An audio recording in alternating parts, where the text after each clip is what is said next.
JEE mains 2023 का एक सवाल है। बहुत ही शानदार सवाल है और ये सवाल को हम लोग यहाँ पर में डिस्कस करेंगे। सवाल को पहले समझ लीजिए। दो पैराबोला है, a x square plus two b x plus c y equal to zero, d x square plus two e x plus f y equal to zero. दो पैराबोला है, ठीक है ना। और एक्स स्क्वायर है यानी अपवर्ड ओपन या downward open कुछ भी होगा।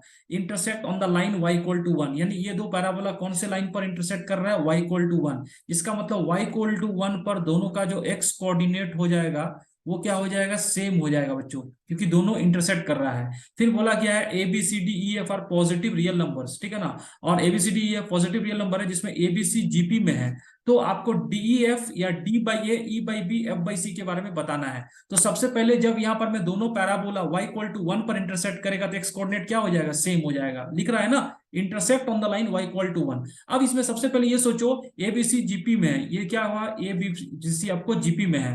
तो अगर ए बी सी जीपी में होगा तो सबसे पहले तो हम लोग लिख सकते हैं ना, बी स्क्वायर इक्वल टू ए सी। अब क्या करो, ये जो बी वाला इक्वेशन है, बी वाला इक्वेशन कौन सा वाला है, ये वाला, इसमें y इक्वल टू वन को पुट कर दीजिए। तो जब y इक्वल टू वन को पुट करेंगे तो आपको मिल जाएगा ए एक्स स्क्वायर टू, और b के जगह लिख सकते हैं रूट ए सी, b के जगह लिख सकते हैं रूट ए सी एक्स प्लस सी, और y का वैल्यू कितना लिख दिया, वन लिख दिया। तो यहाँ पर में c इंटू इक्वल टू कितना हो गया, जीरो, ठीक है ना। तो यहाँ पर में से अपन लोग लिख सकते हैं, ये वाला पहला इक्वेशन में से ध्यान से देखो, इसको लिख सकते हैं root a x plus root c का whole square equal to zero. यहाँ पर होल स्क्वायर में कन्वर्ट कर गया, a square plus two a b plus b square equal to zero. तो यहां से एक्स का वैल्यू मिल जाएगा minus of root C by a. अब अगर ये x equal to minus root C by a पहला वाला इक्वेशन को सेटिस्फाई करेगा, ठीक है ना, तो दूसरा वाला इक्वेशन को भी क्या करेगा, सेटिस्फाई करेगा। तो इस इक्वेशन में x का वैल्यू को बैठा दीजिए और y का भी वैल्यू क्या बैठा देंगे, वन, क्योंकि y इक्वल टू वन पर ये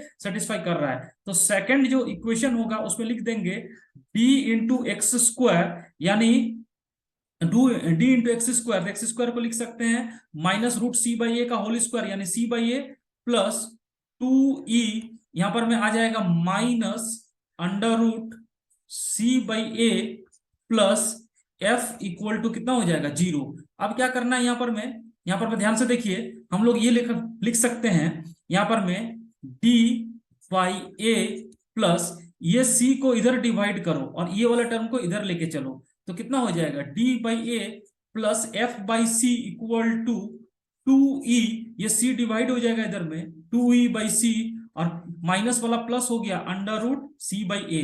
तो यहां से क्या मिल गया आपके पास में, d by A plus F by C equal to two e divide by under root c a, और अंडर रूट सी को कितना लिख सकते हैं, बी लिख सकते हैं। तो यहां से मिल जाएगा D by A plus F by C equal to two E by B. इसका मतलब आपको क्लियरली दिख रहा है कि D by A E by B आपको दिख रहा है, D by A E by B और एफ बाई सी, ये तीनों किस में आ जाएंगे, एपी में आ जाएंगे, ठीक है ना। Two times middle term equal to first and last. तो आपके पास कौन सा ऑप्शन सेटिस्फाई कर रहा है, देख लीजिए, D by A E by B and F by C are in AP. इसका मतलब third option will be the correct answer. इस तरह से इस सवाल को सॉल्व